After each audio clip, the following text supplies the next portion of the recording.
Pode começar, hein? Bom, bom dia, boa tarde, boa noite. Nós somos o Grupo C. Eu sou o Vinícius. Os outros integrantes são o André Jacinto, Otávio Augusto, Pedro Tedesco e Vitor Hugo Zayati. Hoje nós vamos falar sobre o experimento 2 da disciplina de prática de eletromagnetismo do professor Gerardo. O experimento 2 ele vai falar sobre campos eletrostáticos. E os experimentos vão ser um multiplicador de tensão, sensores capacitivos, rigidez dielétrica e linhas de campo elétrico. Aqui está o nosso sumário.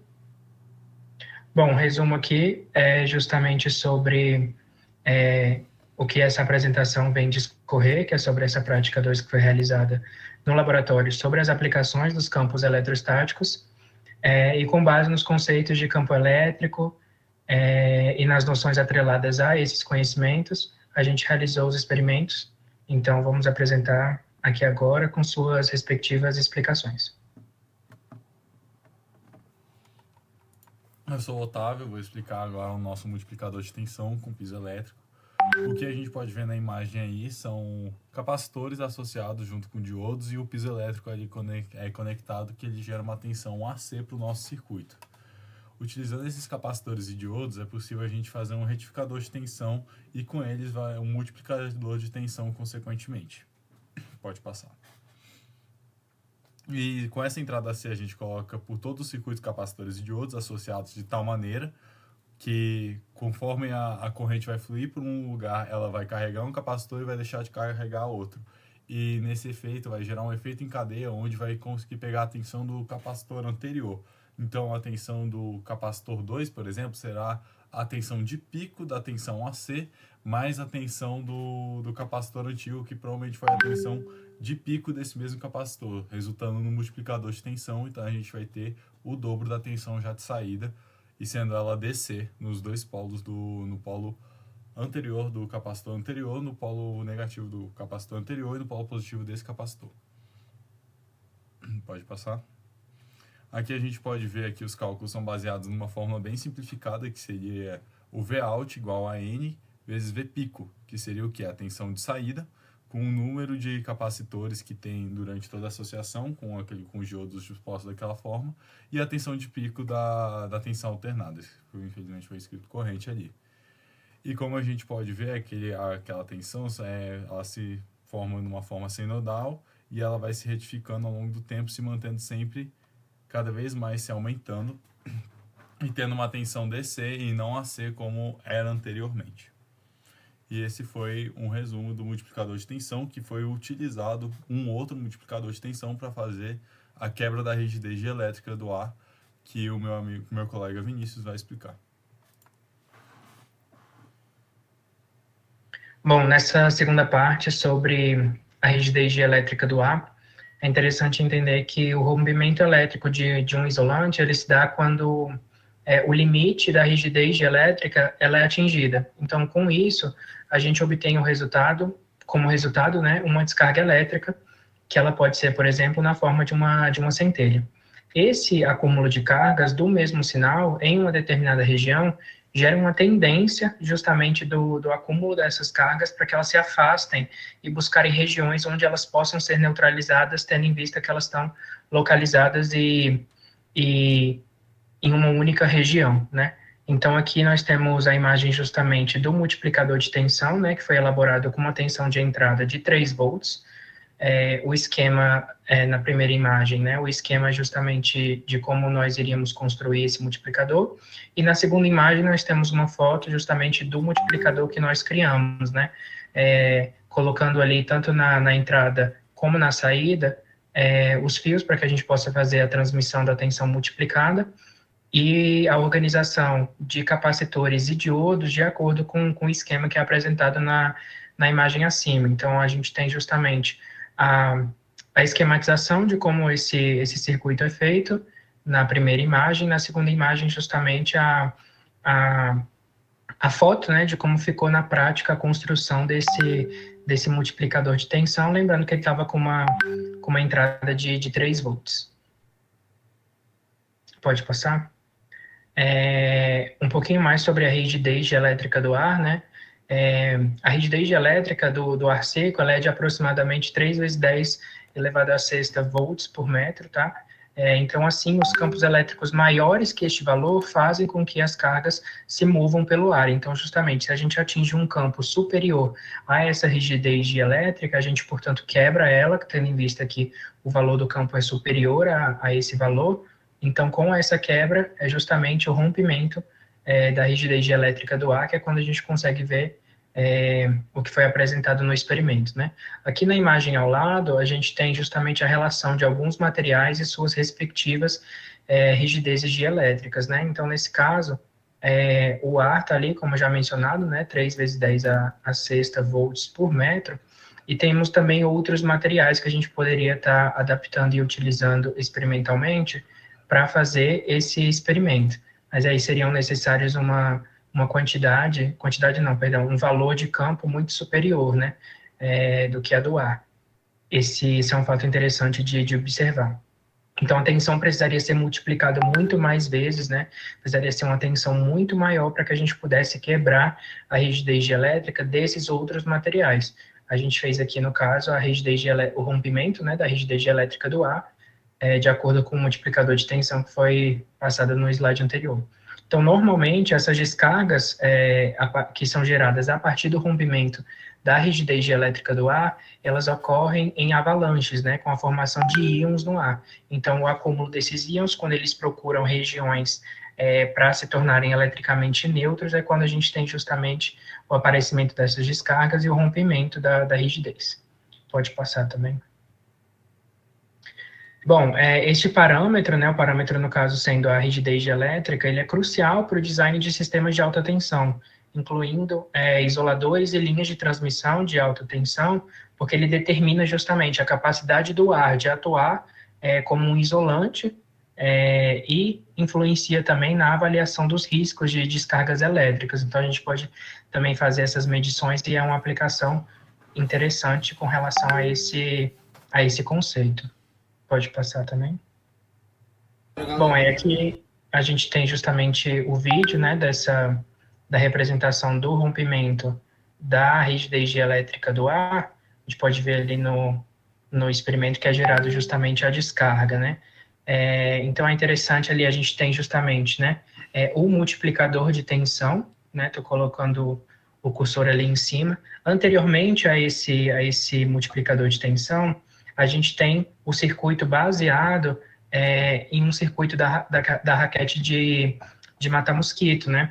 Então, esse circuito é baseado nesse circuito que vem pronto, né? Na raquete, que contém, enfim, um transformador, capacitor, diodos, resistores, a bateria em si, o botão, alguns LEDs. Então, por meio da associação desse circuito que a gente obteve a partir da raquete elétrica, a gente consegue, então, pela energia da bateria, a gente multiplica, então, a tensão e associando ela a esses cabos e a esses dois parafusos, né, que estão a uma distância de mais ou menos 1 milímetro, né, então o circuito está ligado com os eletrodos numa distância de aproximadamente 1 milímetro, a gente consegue observar que após multiplicar essa tensão e a gente inserindo ela nos eletrodos, que são os parafusos, a gente consegue observar a descarga elétrica, né, e essa descarga é justamente gerada pelo rompimento da rigidez elétrica do ar. E pode passar?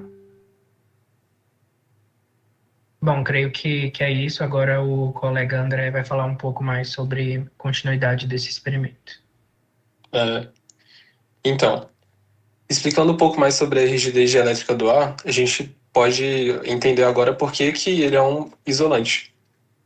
Na própria ligação covalente, que é a ligação que liga os dois átomos de oxigênio, a gente não tem elétrons livres, igual a gente teria se fosse um metal, por exemplo, um material condutor.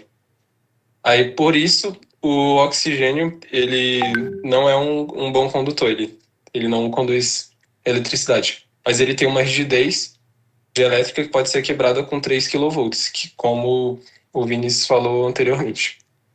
Agora eu vou explicar também um pouco sobre a segunda parte desse experimento da rigidez elétrica do ar, que a gente precisa acender uma lâmpada usando uma antena. A partir do momento que entra uma corrente oscilante lá naquela estrutura que a gente fez, que tem os dois eletrodos, a gente consegue gerar uma onda eletromagnética que ela vai ser propagada através dessas duas folhas de metal que a gente colocou no nosso experimento. Quando essas ondas se propagam, as folhas que estão recebendo elas, que são as que estão conectadas à lâmpada, elas conseguem gerar uma corrente e passa uma corrente através delas. A partir disso, a lâmpada consegue ser ligada. No vídeo, a gente consegue ver aqui É bem pouquinho, ó. que ela acende. Opa, É bem...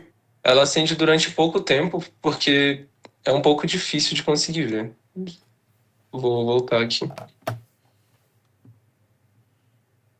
Foi bem aqui antes do nosso amigo colocar a mão. Bem ali. A lâmpada acendeu. E aqui aqui, ó. Aqui ela acendeu. E aqui a gente consegue ver o procedimento experimental. Você pega a estrutura que já estava pronta, com os dois parafusos perto um do outro. Aqui a gente consegue ver também as placas de metal, que são alumínio no caso. Tem uma aqui, tem outra desse outro lado. E aqui também tem duas placas de metais. A gente tem uma antena transmitindo para outra antena. Essa antena aqui recebe as ondas eletromagnéticas e a partir disso gera uma corrente que consegue ligar a lâmpada.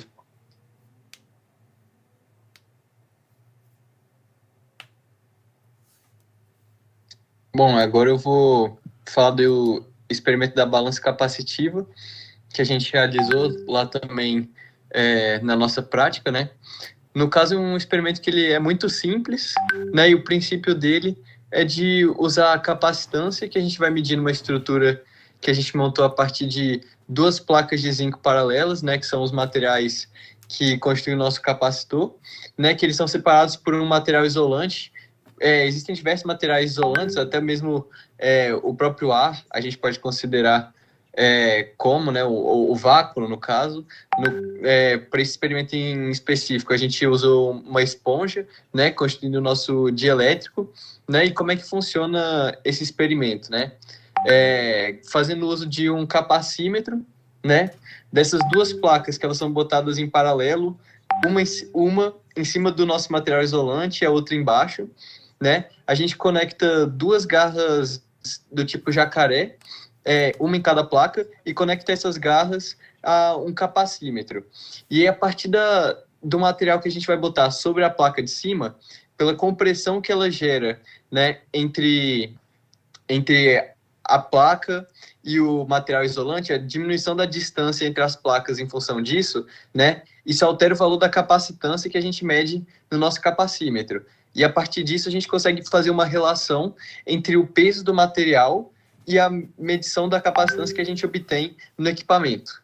A partir disso a gente pode coletar os dados, né, as nossas medidas, fazer a plotagem da proporção a que a capacitância aumenta com o aumento do peso também, ou a sua diminuição, por exemplo, foi o que a gente foi observar lá no nosso capacímetro a partir das medições, né? E a gente consegue construir uma função que vai permitir para a gente no futuro descobrir o peso de qualquer material com base apenas na capacitância que a gente obtém botando ele lá na nossa balança que a gente vai montar. Pode passar. Aqui é uma demonstração, né, do nosso experimento. Aqui é o nosso capacímetro, né, que ele está com a medida da capacitância de de modo que a gente já sabia qual era o valor da sua massa. Essa etapa aqui é da coleta de dados, né? Então a gente foi pegando assim diversos pesos diferentes e vendo quais eram os valores da capacitância e correlacionando a partir da função que a gente posteriormente ia plotar, né? Pode passar. Aqui são os dados que a gente realizou a coleta, né, para montar a nossa função. Então, primeiro, considerando um peso de 0 gramas, a gente tinha no nosso capacímetro lá 44,5 picofarad, né? E aí, à medida que a gente foi aumentando o peso, você pode ver que o valor da capacitância também aumentando, 38 de 38 gramas, 46 picofaraday, 78, 49,7, 117, 55,2 e assim por diante, né? Lá, usando o nosso GeoGebra, né, a gente conseguiu criar uma função, né? A gente botou os pontos lá no plano cartesiano, criou uma reta que aproximava o melhor possível todos os valores, porque na teoria, né, a capacitância e o peso eles se relacionam de forma linear, né? Na prática a gente sabe que é um pouco diferente, né? Mas a gente conseguiu criar essa função que aproximava os valores, né? E aí a gente obteve essa função de menos 34,5 vezes o peso em gramas que a gente tem, mais 297 vezes o valor da capacitância em picofaraday, é igual a 13.216,5, né? Uns valores meio misturados, mas que correspondem com uma boa precisão, como a gente pode ver no próximo slide, né? Se você quiser passar, aqui na comparação dos nossos resultados, né? Pela nossa função, o professor foi botando pesos aleatórios, né? Para que a gente pudesse fazer a medição e ver se eles se aproximavam da realidade. Pela nossa função, por exemplo, no primeiro teste, a gente supôs que teria 415 gramas e na realidade eram 425, então erro de 2,3%, né? Na segunda, a gente esperava 383 gramas e obteve, na realidade, 362, né? O erro de 5,8%.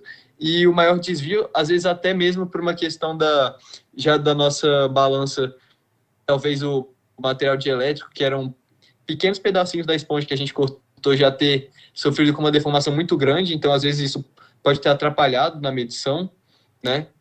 Ou a gente esperou demais também para coletar o dado, então a gente teve um desvio maior de 14,6%, mas a gente, vendo os valores absolutos, né, esperava 275 gramas e obteve na realidade 240, né? Fazendo assim uma média simples, o nosso desvio foi aproximadamente 7,6%, então para uma estrutura tão simples da forma como ela foi construída, é um erro bastante aceitável e que a gente pode dizer que tem uma precisão bem boa para obter para qualquer material aleatório o seu peso, claro que respeitando os limites do nosso equipamento e da nossa balança que a gente montou, né?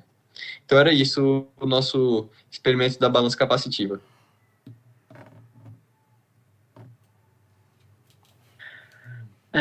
Eu sou o Vitor, vou falar um pouco agora do nosso experimento das linhas de campo elétrico, né? Que esse experimento, na verdade, ele foi simulado, né? Ele não foi feito na prática. E a primeira parte, que é a interação entre duas cargas elétricas, é a parte que é para mostrar o princípio da natureza, né? Que são duas cargas, uma positiva e uma negativa, mostrando que o campo das linhas na carga positiva é divergente, né? Saindo da carga, e na carga negativa é convergente, ela atrai, né, o campo, como mostrado até na imagem. É basicamente para mostrar o princípio. A interação entre as duas placas paralelas, na simulação a gente vai ver que basicamente aumenta a escala da simulação das cargas, mas também mostra como é o princípio do capacitor que o próprio Tedesco comentou, né, que são duas placas paralelas que as linhas de campo trocam, né, entre elas, dependendo da distância. Vamos falar também um pouco do poder das pontas, que é um fenômeno que se refere à tendência das cargas elétricas se acumularem em pontos agudos ou superfícies com alta curvatura.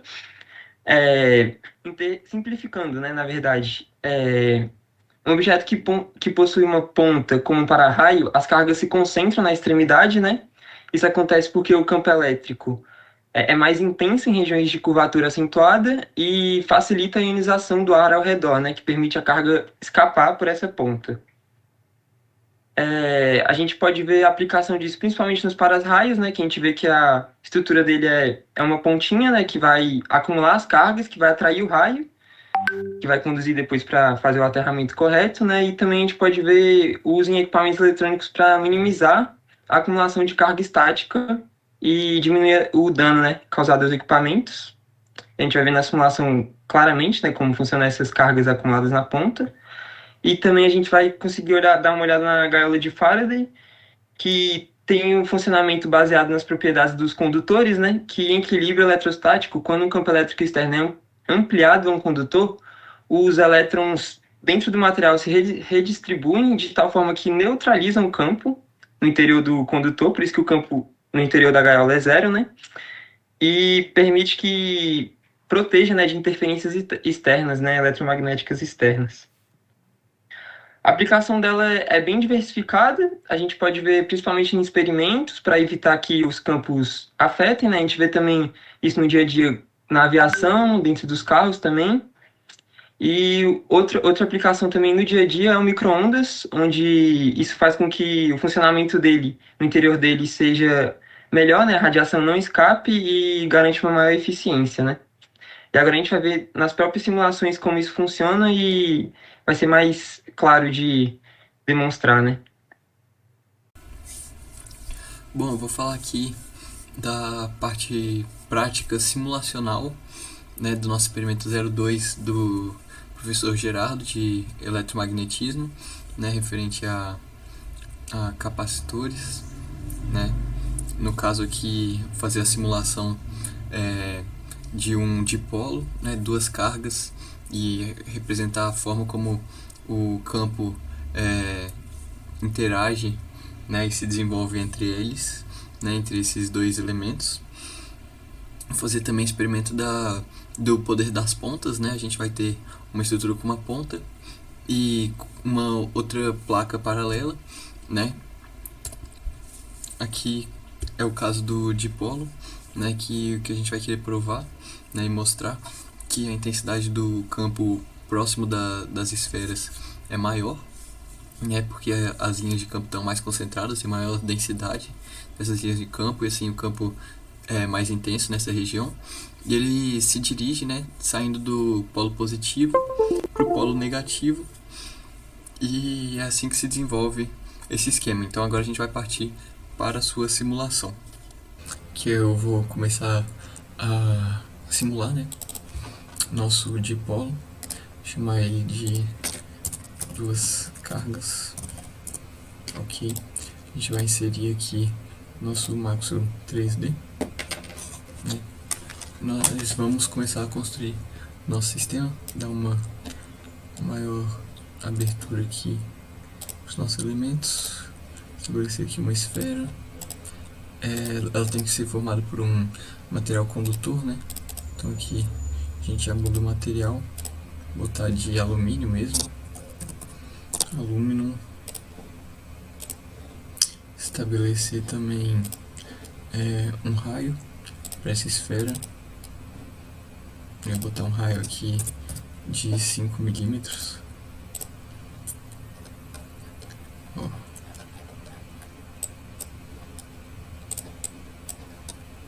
Criar também uma cópia para essa esfera, né? Essa esfera 2. Vou botar ela uma distância um pouco maior, o material já é o mesmo, raio mesmo. Vou botar ela uma distância de 30 milímetros. Aqui também eu vou criar uma região para a gente conseguir fazer a análise posteriormente, né? Uma região quadrada que englobe essas duas esferas. Vou reposicionar ela, né?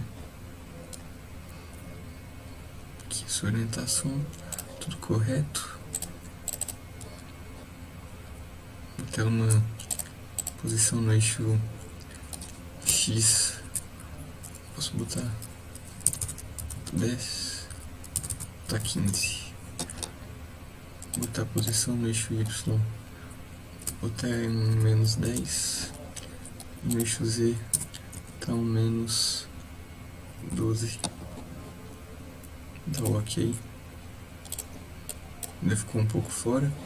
Reposiciono ela em relação aos eixos Z. No 6. E o eixo X botar no 10.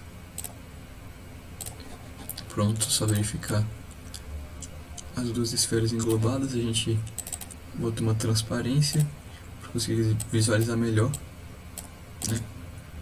Então, ok. Duas esferas presentes dentro do nosso sistema.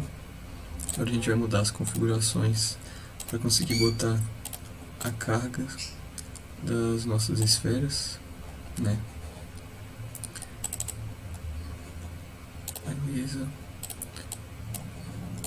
Posicionar aqui para melhor visualização.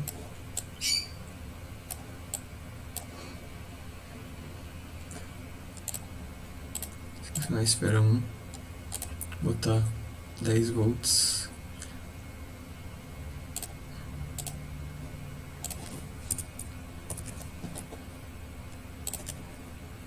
Ok. Selecionar agora a nossa esfera 2. Botar 0 volts para ela.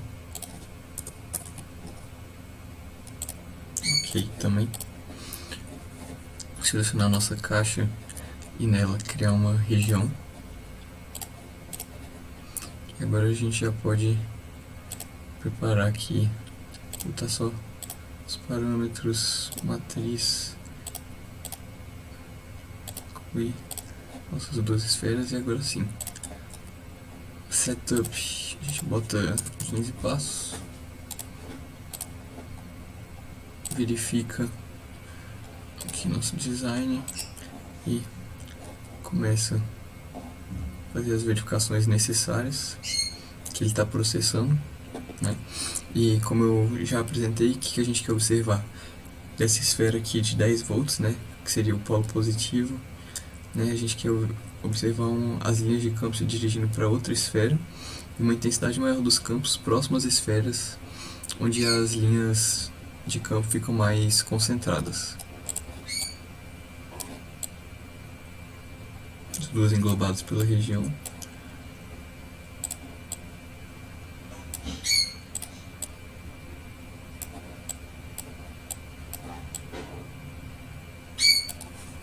Ainda processando.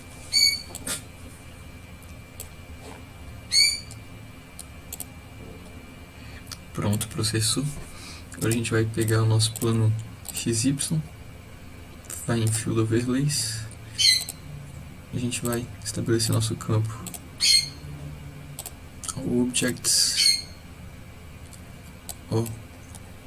como esperado, uma intensidade maior do campo próximo à esfera, né, e ele se dirigindo dessa esfera carregada na positiva para não carregada, que seja negativa, né? Aqui a gente pode ver bem isso. E agora a gente pode verificar também através de uma animação rapidamente. Vou botar aqui 20 passos só para verificar como se dá o sentido das linhas. Novamente, mais intenso próximo às esferas, o campo, né?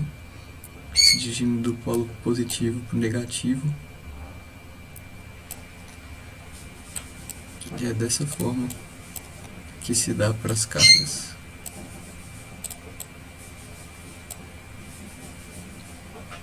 Bom, agora nós vamos para a nossa segunda simulação da parte C aqui, né? A gente vai falar um pouco das linhas de campo elétrico. A gente está vendo as simulações do vídeo mostrado, né?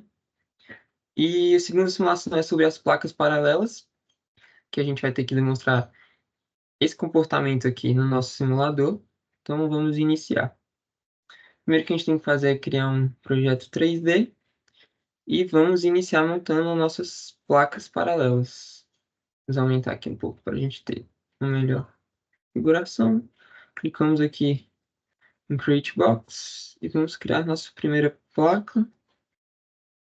Não importa muito o tamanho agora, que a gente vai mexer essas configurações.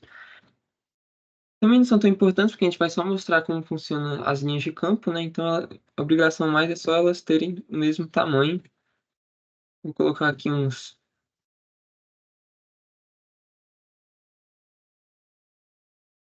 medidas. Essa é a medida da nossa primeira box. Vamos criar a nossa segunda box, só dar Ctrl+C, Ctrl+V. E a nossa segunda box já foi criada. Vamos colocar ela uma distância da primeira, no eixo Y aqui, que já nossa configuração.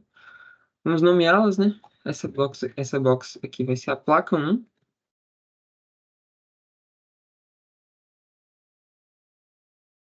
E essa aqui vai ser a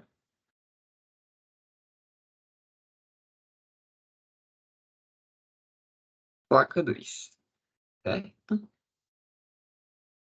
E nós já criamos as duas placas paralelas. Vamos criar agora o meio, onde vai ser feito, né, a montagem do sistema.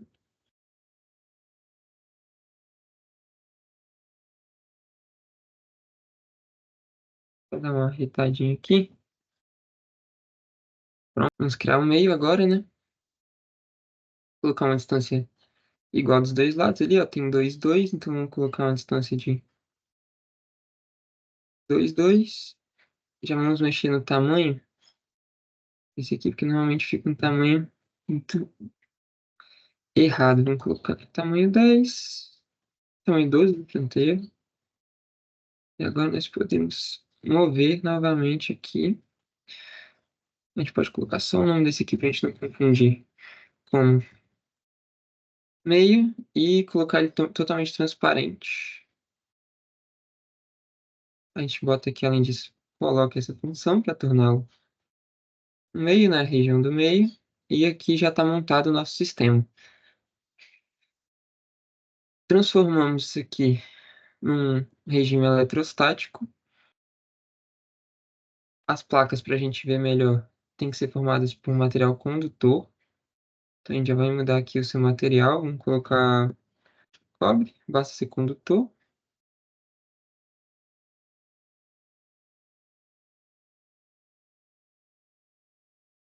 Também pode ser cobre. Temos que colocar uma voltagem entre as placas, né? Para eles assumirem as suas cargas. A placa 1, a gente vai colocar uma voltagem de 10, sendo uma parte positiva. E a placa 2, como a gente viu no vídeo, ela funciona como terra, então a voltagem vai se manter como zero. Aqui nós já fizemos basicamente tudo. Só falta a gente colocar as nossas linhas. Vamos só dar uma olhada como tá. Vamos criar um setup. Acho que nem é necessário, mas para a gente poder salvar o nosso projeto.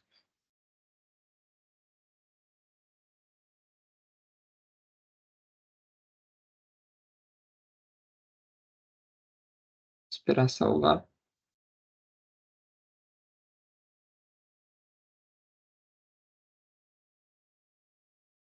E essas placas, né, como essas placas paralelas com essa montagem, né, de dois condutores com meio aqui como se fosse um dielétrico, ela funciona como se fosse um capacitor também, né? Uma montagem bem parecida como se fosse de um capacitor. Aqui a gente já salvou o projeto, vamos agora mostrar como funcionam essas linhas de campo eletromagnético entre as placas, né? A gente vem aqui no plano XY, Field Overlays, E-vetor, todos os objetos, e aqui já está montado o que a gente estava querendo ver para analisar as linhas. Vamos colocar uma vista superior aqui, como no vídeo. Como a gente pode ver, nossa placa de 10 volts, funcionando como positiva, cria as linhas de campos divergentes, né, saindo do objeto. E a nossa placa terra, que é induzida aqui, cria as linhas convergentes chegando à placa, né? Como visto no nosso projeto aqui, na experiência do vídeo. Exatamente, aqui seria positiva e aqui seria negativa chegando. Aqui fica mais claro, né, com as setinhas demonstrando. E esse é o experimento das placas paralelas. Essa é a simulação das placas paralelas. E agora, partindo para o próximo experimento, né, a gente tem que verificar o chamado poder das pontas. Né? Então, dentro da nossa simulação, a gente vai botar uma placa, né, e vai botar também alguma estrutura que possua uma ponta, porque o que acontece nessa situação, né? Próximo às pontas, as cargas elétricas elas ficam mais concentradas, né? Elas não ficam distribuídas uniformemente sobre a superfície, né? Isso gera uma maior intensidade do campo exatamente nesse ponto, né, em que elas estão mais concentradas, em que a área da superfície é menor e se agrupa, né? Esse é exatamente o princípio que é usado para os para-raios, por exemplo, né? Porque ao produzir uma descarga elétrica nas nuvens, né? Quando ela se dirige ao solo, vai procurar a região em que há mais concentração de cargas, né? Ela vai ser atraída por essa maior concentração de cargas, que no caso é a ponta dos para-raios, né? E até mesmo essa região do elemento protetor, né, o nosso para-raio, ele pode produzir as suas próprias descargas elétricas, né, para evitar que o raio atinja as estruturas no qual ele se encontra para proteger. Então a gente vai fazer a simulação agora. E agora a gente vai para a gravação, né, do nosso experimento relativo ao poder das pontas. Abrir aqui um novo projeto, renomeá-lo. Poder das pontas. Seria o nosso Maxwell 3D, que eu vou criar na origem, né, um cone, né, vou redimensioná-lo e alterar algumas de suas propriedades aqui.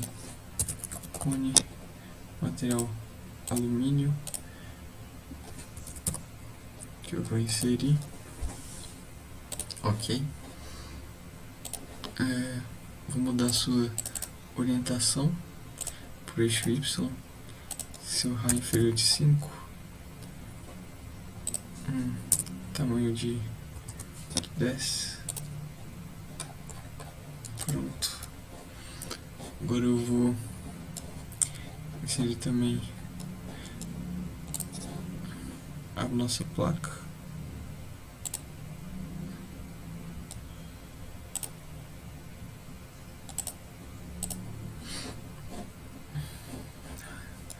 Botar seu material, suas dimensões, placa, material também alumínio, ok, reposicioná-la, botar aqui 20 por 10, ok, reposicioná-la no eixo X, tá, menos 5, Y tudo bem, e Z menos 5 também, acho que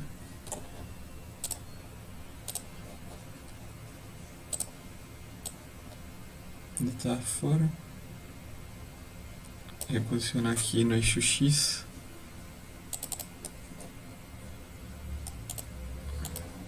menos 10. Agora sim, devidamente alinhada. Vou aqui criar uma região que englobe todo o nosso sistema.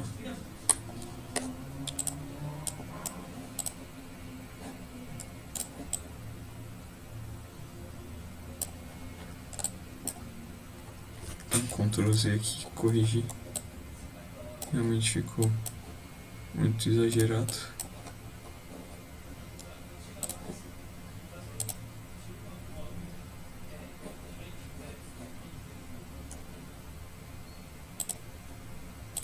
Pronto. Agora sim, bem melhor. Mudar seu posicionamento. Renomear aqui para região. Ok. Sua extensão englobando todos, mas ainda vou mudar suas dimensões no eixo Y, 30, seu posicionamento menos 10, menos 10 e menos 10 igualmente, só para que possa abarcar.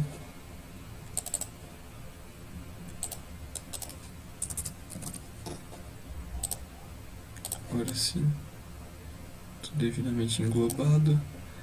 Alterar sua transparência, pois é só uma região mesmo. Os nossos dois elementos contidos. a região. Vou dar sua posição um pouquinho mais para a esquerda.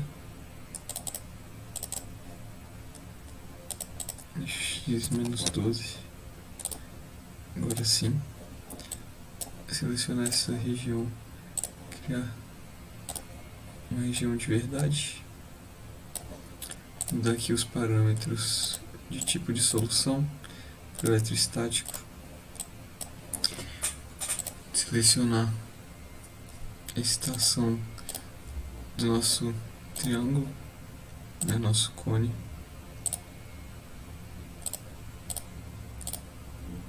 Botar uma tensão de 20 para nossa placa. Botar uma tensão de 0 mesmo.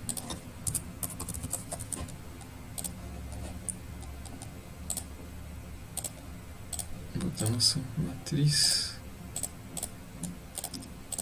Verificar nosso setup 15. Checar se tudo está correto, certo. Vou botar aqui agora para processar, fazer a análise de tudo que nós montamos.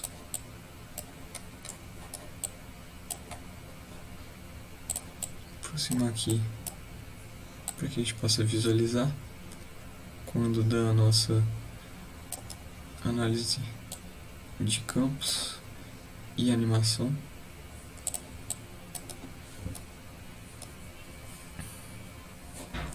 Processado. Vamos fazer nosso field overlays. Selecionar todos os objetos. E aqui a gente já pode ver nas pontas uma maior intensidade do campo em comparação com o restante, né? Saindo do nosso polo positivo, 10 volts ou 20 volts, em direção à nossa placa, que seria o polo negativo, como verificado no próprio vídeo. Correto, certinho o sentido das setas. Vamos fazer a nossa animação para verificar aqui melhor, estabelecer 15 passos. Desacelerar.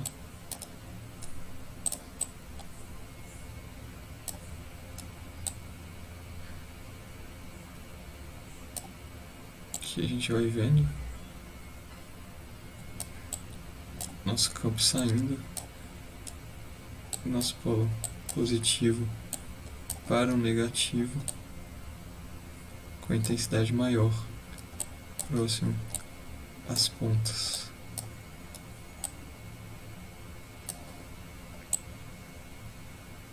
Para ele bem no meio, para que se possa verificar esse fator nos demais pontos. Continua com menor intensidade, ainda se dirigindo do polo positivo ao negativo. Bom, agora vamos para a nossa quarta simulação, referente a essa parte do nosso roteiro prático, né? Que vai ser sobre o vídeo.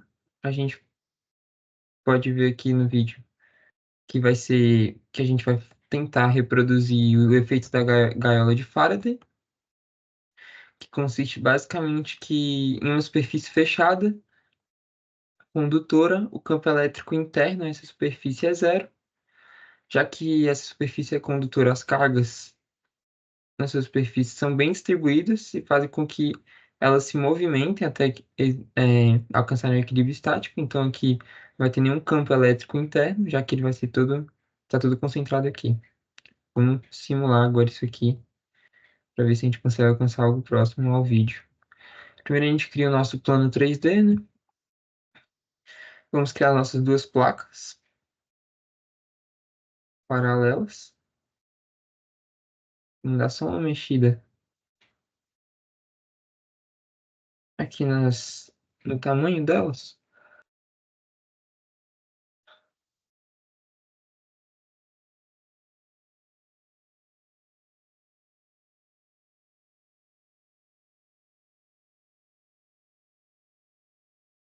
Pode dar uma aumentada, na verdade, aqui.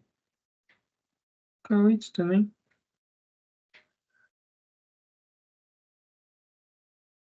E aqui o tamanho estava bom, e aqui a gente pode aumentar, colocar 12. Aqui a gente cria a primeira, aí dá Ctrl+C, Ctrl+V para criar outra placa semelhante. Só vamos mexer em relação ao Y aqui. Pode colocar uma distância aí de 25, tá? Acho que tá ok. Certo. Aqui nós já fizemos duas placas paralelas, agora nós vamos criar no meio a nossa gaiola, né? Que vai funcionar como a nossa gaiola.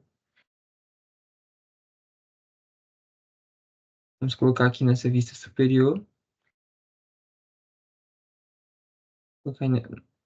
Vamos criar outro bloco aqui.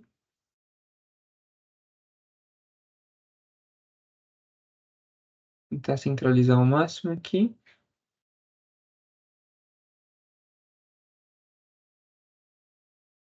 Colocar da mesma altura. A altura que a gente colocou foi 6. E agora vamos criar outro bloco interior a esse para a gente fazer o corte. Ah, ficou errado aqui. Apagar. A gente organizar aqui.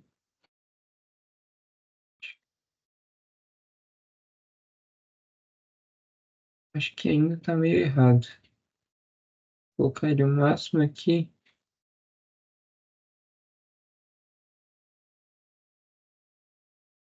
Nossa.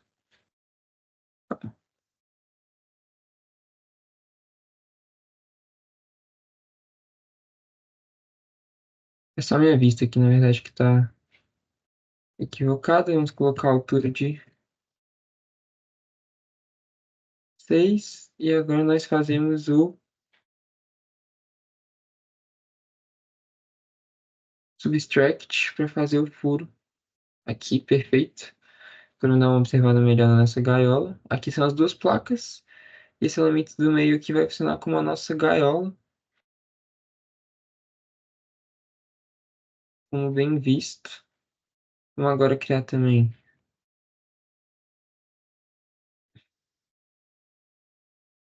o nosso meio, né? Criar um retângulo aqui que vai funcionar como um meio.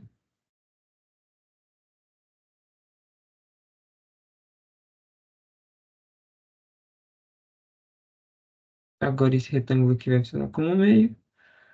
Vamos só arrumar as coordenadas dele aqui. Vamos colocar 8, a distância é um pouco maior. E também vamos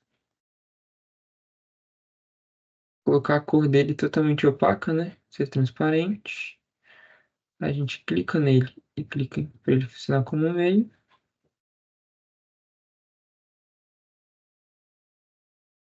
A gente não muda só a opacidade dele.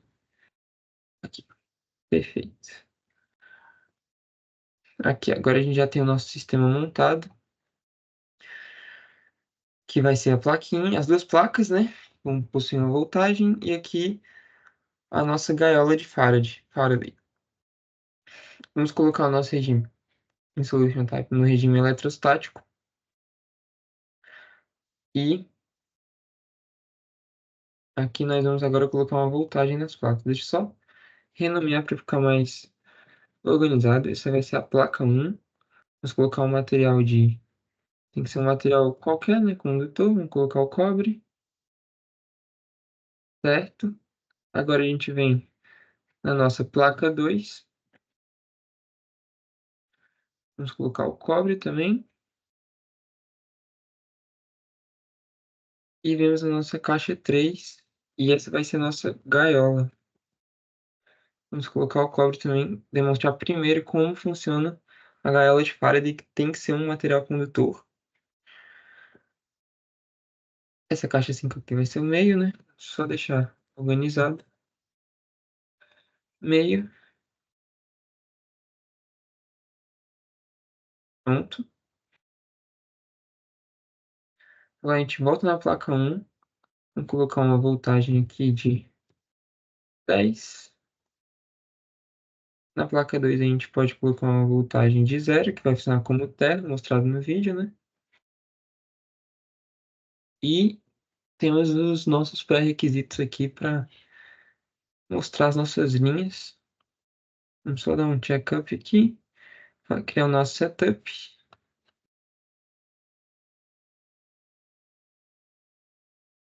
E vamos salvar o nosso projeto agora aqui. Vou dar uma análise ao.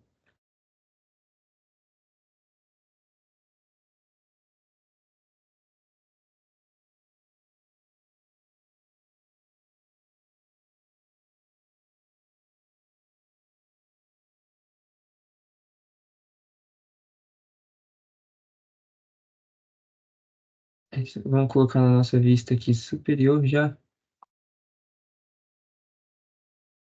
E vamos criar agora as linhas de campo para a gente ver como elas vão atuar nessa gaiola. Vamos clicar no plano, selecionar o plano.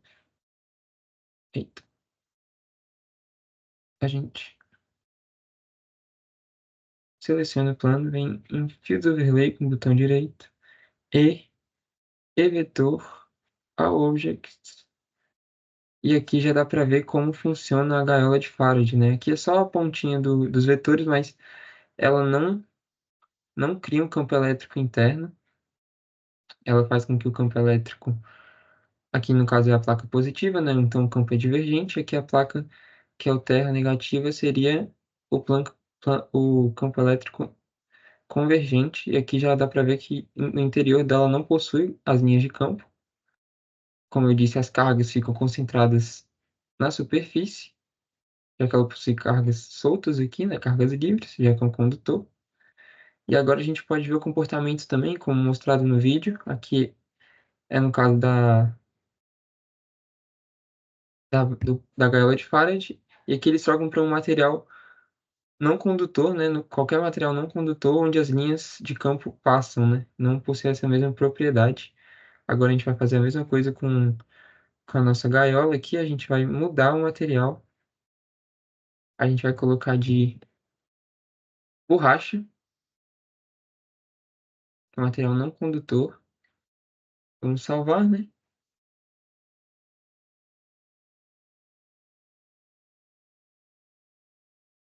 E aqui já mostra a diferença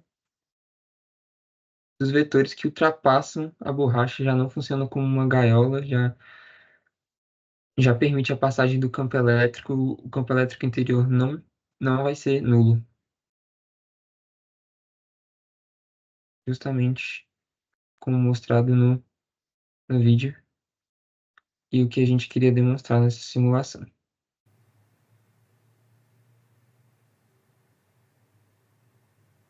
É isso, galera. Bom, essas foram as referências que a gente utilizou para a elaboração dessa apresentação e também como material para estudo, né, para justamente realizar o nosso experimento. Então, elas estão aqui listadas, né, de números 1 ao 8.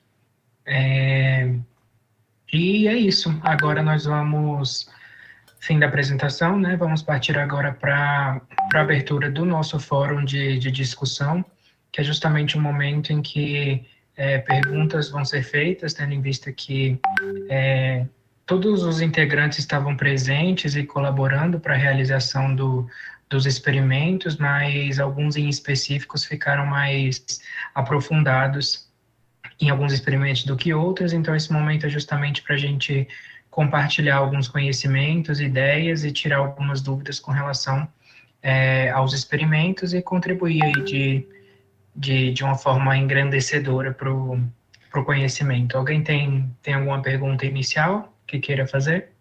Eu só queria enfatizar aqui quanto à balança capacitiva, né, que pelo que vocês viram lá, que a gente obteve valores de capacitância em picofaraday. Então isso até foi um elemento limitador na hora da gente realizar o experimento, né, porque a gente trouxe, por exemplo, nossos multímetros e capacímetros que a gente trouxe de casa, que não tinham, né, um alcance para medir um valor tão pequeno de capacitância. Então a gente teve até que correr atrás do professor, né, porque a gente estava se questionando se havia algum erro na montagem do nosso experimento, né? Essa foi uma preocupação durante um bom tempo, enquanto a gente estava realizando a experiência, né? Mas o que de fato estava acontecendo é que esses valores, por modo como a gente consegue construir, né, dessa forma, assim, que não é, né, não tem comparação com uma balança de verdade, né? Da forma como a gente pode construir, são valores muito pequenos que a gente obtém. Então, tinha que ser um equipamento muito mais preciso e a gente só conseguiu realizar o experimento com eficácia quando a gente foi atrás de outro medidor, né? Que tinha lá no laboratório, que até o professor nos indicou. Então, é um fato que a gente tem que ficar atento, às vezes, em outros experimentos também, da precisão instrumental que a gente consegue obter, que pode atrapalhar a obtenção dos nossos resultados, né? Só completando essa fala desse, né? Tava auxiliando ele nesse experimento. Outra parte importante também foi que no começo, quando a gente estava tentando montar, né? A gente tenta colocar a esponja inteira, né? Entre as placas. Só que como ela inteira, ela fica muito rígida, né? E para você ter essa medição da balança, ela precisa deformar mais facilmente. A gente cortou em 4 pedacinhos, né? Para ter essa deformação e conseguir captar, já que os dados eram bem pequenos, essa deformação precisava ser bem precisa para a gente conseguir ter os dados para formar a balança. Mas era só para complementar isso mesmo. Tá bom, obrigado. Alguém tem mais algum comentário, alguma pergunta? Eu tenho uma dúvida sobre a balança. É que na balança que a gente usa comercialmente, o que deixa ela descer ou subir é, na verdade, molas, né? Ela não é uma balança capacitiva, então. Queria saber sobre isso. O princípio dela, no caso, assim, existem vários tipos de balança, né? Nas nossas balanças convencionais que a gente tem em casa, não é essa mesma estrutura de 2 placas paralelas separadas por um meio isolante, né? Essa que é a diferença. São balanças eletrônicas que fazem uso de outros princípios. Então, assim, pode até ser que alguma tenha essa questão da capacitância, mas não é o comum, né? O que diferencia a nossa balança é esse fato. 2 placas paralelas, né, separadas por um material isolante, que é o nosso dielétrico, né? De forma que consegue estabelecer uma relação entre os parâmetros de distância, né, entre as placas, né, que é afetado pelo peso que a gente bota sobre elas, né, e o valor da capacitância que é medida. E a partir disso que a gente estabelece um peso. Na balança comercial que a gente tem, já sai o valor direto do peso, né, o princípio é outro e é muito mais simples de utilização, né, não precisa construir uma função, porque já vem em toda a programação por trás do instrumento, já está lá meio que inserido. Entendi. Alguém tem mais alguma pergunta? Bom, eu tenho uma pergunta para você, André, que você falou um pouco mais especificamente sobre a distância, né, mínima entre os eletrodos, né, se eu não me engano, na primeira parte do experimento, né, que a gente tem o rompimento da barreira. Eu fiquei me perguntando aí o que aconteceria se a gente variasse essa distância, né? A gente utilizou essa distância pré-determinada de 1 milímetro entre os 2 eletrodos, né? Nesse caso, os dois parafusos. Mas eu queria saber se tem alguma diferença, a gente aumentar, diminuir, não pode encostar, como é que se dá essa questão? Bom, por exemplo, se a gente tentar passar corrente com os parafusos muito longe um do outro, a princípio não vai acontecer nada. Se você deixar ele mais de... Por exemplo, a tensão que a gente conseguiu chegar aqui foi de uns 3.000 volts.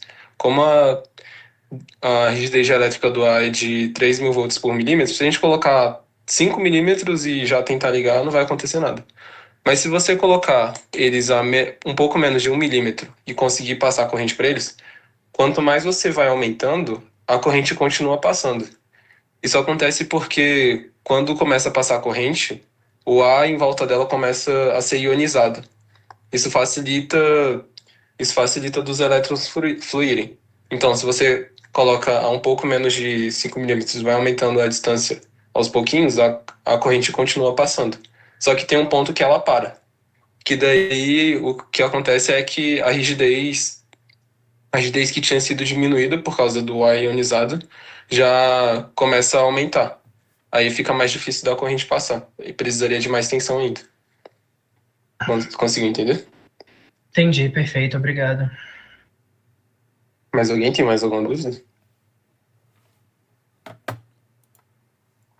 Cara, se a gente aumentasse a tensão ali nos dois polos ali, a gente conseguiria aumentar em uma distância assim absurda, porque eu li alguma coisa sobre raios que a gente conseguiria saber, porque o raio não é nada mais do que o rompimento do dielétrico do ar, só que literalmente aplicado na natureza, né? Porque nem sempre todo raio também vem do céu para a Terra, às vezes vai da Terra para o céu.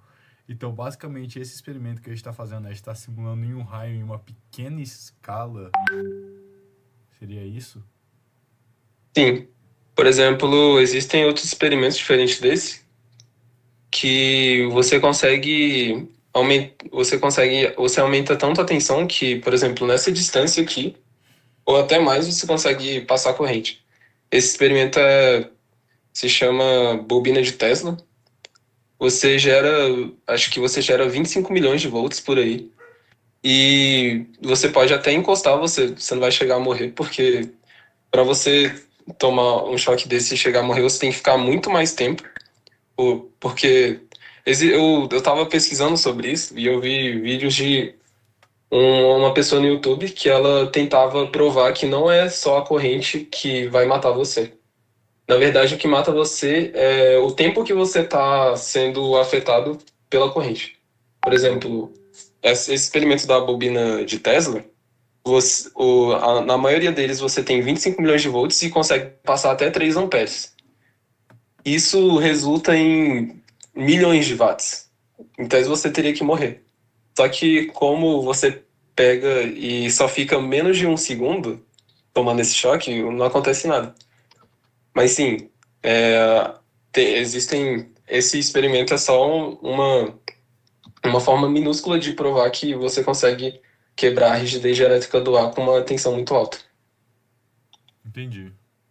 Legal, interessante. Obrigado, André. Alguém tem mais alguma dúvida? Tem uma pergunta para o Otávio, que eu não vi se ele comentou, que a fonte utilizada no nosso multiplicador de tensão foi um piso elétrico, né? Piso elétrico, isso mesmo. Queria entender como que é o funcionamento do piso elétrico. Quando a gente provoca deformação nele aqui, pode até ver pela câmera, quando a gente provoca essa deformação nele aqui, batendo aqui, gera uma frequência nele, que é a frequência exatamente da corrente alternada, da tensão alternada que seja, que vai para o nosso circuito. Então, conforme a gente bate e ressoa dentro do piso elétrico, vai gerando essa tensão e a frequência dela. E é uma tensão tipo minúscula, muito baixa, chega no máximo a 0.4, 0.5 volts. Então, seria algo praticamente insignificante, mas com multiplicador de tensão, nesse caso aí, nesse multiplicador de tensão, a gente conseguiu fazer ela atingir até 25 volts. Para mais, a gente conseguiria fazer. Entendi. Então, basicamente, transforma energia mecânica em elétrica, energia né? elétrica, exatamente. Ah, certinho. Obrigado. Nada. Eu queria só perguntar para o Vini, você pode repetir para a gente a aplicação sobre linhas de transmissão do nosso experimento? Bom, isso, nesse slide aqui é uma boa explicação. A aplicação dos conceitos sobre rigidez elétrica, principalmente do ar, é muito interessante e tem uma relação direta, na verdade, com as linhas de transmissão e distribuição de energia elétrica, né? Porque esse valor, essa rigidez, ela tem que ser considerada justamente para dimensionar fios e cabos, né? Então, você precisa utilizar desse conceito, desse conhecimento, justamente porque ele determina a capacidade que o ar vai ter de atuar como um isolante ou não. né? Então, ele que vai determinar justamente essa ideia de que se o ar vai ser um isolante ou não. Então, você, para fazer o dimensionamento, então, dessas linhas de transmissão e de distribuição, você precisa ter considerar esse fator, né? Então, a aplicação direta, nesse caso, é justamente com relação a isso. E não só apenas na relação do dimensionamento para as linhas de transmissão e distribuição de energia em alta tensão, né? Acho que pode passar para o próximo slide. Não, o anterior, desculpa. Isso. Os materiais determinados também para se utilizar nesses fios e cabos é muito importante, porque a rigidez vai determinar justamente o impacto, na verdade, a relação que o ar vai ter com o material que você está utilizando para conduzir aquela alta tensão. Então, o impacto e a aplicação é justamente nesse sentido do conceito da rigidez dielétrica. Quem vai determinar, então, qual material vai ser utilizado, o dimensionamento de fios e cabos, para você, quando você está transmitindo energia em alta tensão, tem uma constante não, né? Tem um conceito intrinsecamente ligado, que é o da rigidez dielétrica. Então, as aplicações práticas desse conceito são muito importantes para essa área justamente de energia elétrica, né? Obrigado, Vini. Por nada. Uma coisa que a gente acabou não mencionando aqui, mas eu acho que é até curioso da gente mencionar, é justamente o cuidado que a gente precisa ter, né, para a realização desses experimentos, né? Eu e o colega André, a gente elaborando aí esses multiplicadores de tensão, associando o circuito que a gente obteve a partir da raquete elétrica, né? A gente levou muito choque, sabe? Justamente por não conseguir reconhecer ali as entradas e saídas de energia do circuito, tanto do circuito isolado quanto do circuito após a inserção do multiplicador de tensão, né? Então, precisa tomar bastante cuidado, assim, né? Seguir todas as normas, ter o professor acompanhando, né? Porque a gente levou bastante choque, mas deu para aprender bastante. Então, como a tensão ela aí é muito multiplicada, né? A gente tem uma tensão de entrada de 3 volts, a gente não chegou a medir a tensão de saída, mas ela é multiplicada várias vezes aí, né? Então, precisa ter um extremo cuidado para a realização de experimentos que envolvam a alta tensão, justamente por uma questão de segurança, né? Então, seguir, assim, todas as normas, utilizar de todos os EPIs é uma coisa importante de se mencionar aqui, justamente para elaborar experimentos. Nós fizemos em laboratório, com professor e técnico acompanhando, mas é importante salientar que isso tem que ser levado em consideração. Alguém tem mais alguma pergunta, algum questionamento, alguma adição a fazer? Eu queria adicionar uma coisinha. É que quando foi perguntado sobre as linhas de transmissão, é porque muitas vezes o que acontece no sistema de transmissão de energia é que você tem fios passando perto de capacitores, ou fios passando perto de fios, capacitores perto de capacitores, que se você não pensar bem para dimensionar, você pode ter corrente passando para um lugar que você não queria que passasse.